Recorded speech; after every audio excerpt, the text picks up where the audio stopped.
Dziś, dzięki uprzejmości Mateusza oraz Krzysztofa, odwiedzimy niezwykłe, a zarazem bardzo kontrowersyjne miejsce.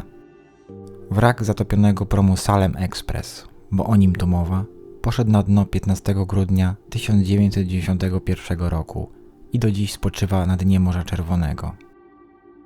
Jest to miejsce tragedii setek pasażerów, którzy stracili życie podczas tego tragicznego rejsu.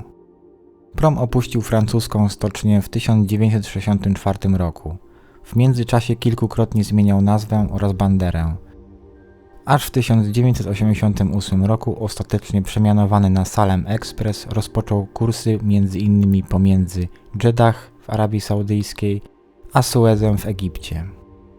To właśnie na tej trasie zdarzył się tragiczny wypadek, który przypieczętował los setek pasażerów. Przeszło 30 lat temu, w niedzielę, po zakończonym święcie Ramadan, do Egiptu wracały setki pielgrzymów ze świętej pielgrzymki do Mekki. Część z nich nigdy nie dotarła do swych domów. Statek przeznaczony był do przewozu 1200 pasażerów oraz 142 samochodów. Jednak według nieoficjalnych szacunków na pokładzie mogło znajdować się aż 1600 pasażerów. Prom tym samym był nad wyraz przeciążony, ale to nie to było przyczyną tragedii, a przynajmniej nie bezpośrednią. U wybrzeży Safagi rozpętała się burza. Za sterami promu zasiadał doświadczony kapitan Hassan Moro. Aby skrócić czas rejsu, podjął on decyzję, która okazała się brzemienna w skutkach. Kapitan postanowił skorygować trasę, tak aby dalsza część rejsu odbywała się skrótem wzdłuż wybrzeża.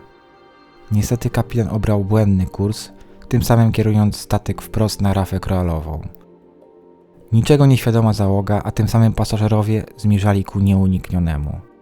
Prom po natrafieniu na przeszkodę, przewracając się na prawą burtę, zatonął niemal natychmiast. Załoga nie zdążyła zwodować szalub ratunkowych, które do dziś spoczywają rozrzucone bezładnie wokół wraku.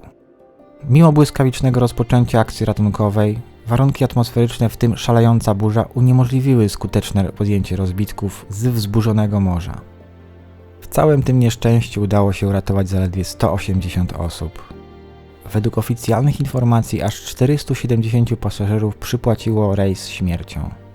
Niemniej jednak według oficjalnych danych wydobyto aż 850 ciał.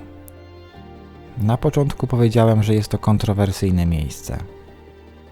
No cóż, jest wiele przesłanek świadczących o tym, że pod pokładem znajdują się nadal ciała ofiar katastrofy. We wnętrzach zatopionego promu znaleźć można rzeczy osobiste pasażerów, wózki dziecięce, bagaże czy nawet całe samochody. Niestety większość rzeczy została już przetrząśnięta i być może nawet splądrowana.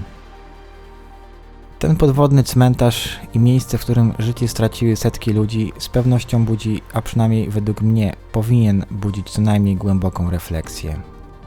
A odwiedziny tego miejsca powinny odbywać się z należytym szacunkiem dla ofiar tej katastrofy. I tu pojawia się pytanie, czy wypada nurkować w tym miejscu, czy może lepiej wrak powinien stać się miejscem niedostępnym do podwodnego zwiedzania? Społeczność nurków jest podzielona. Ja nie potrafię stanąć po którejkolwiek stronie tej dyskusji.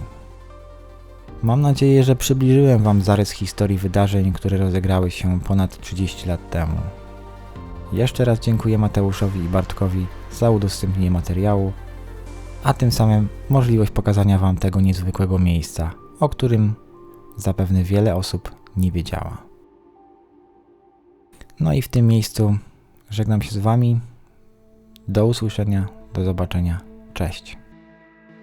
A jeśli Wam się spodobał materiał, zapraszam do subskrybowania tego kanału, udostępniania tego filmu, komentowania oraz pozostawienia łapki w górę bądź w dół, jeśli film się nie podobał.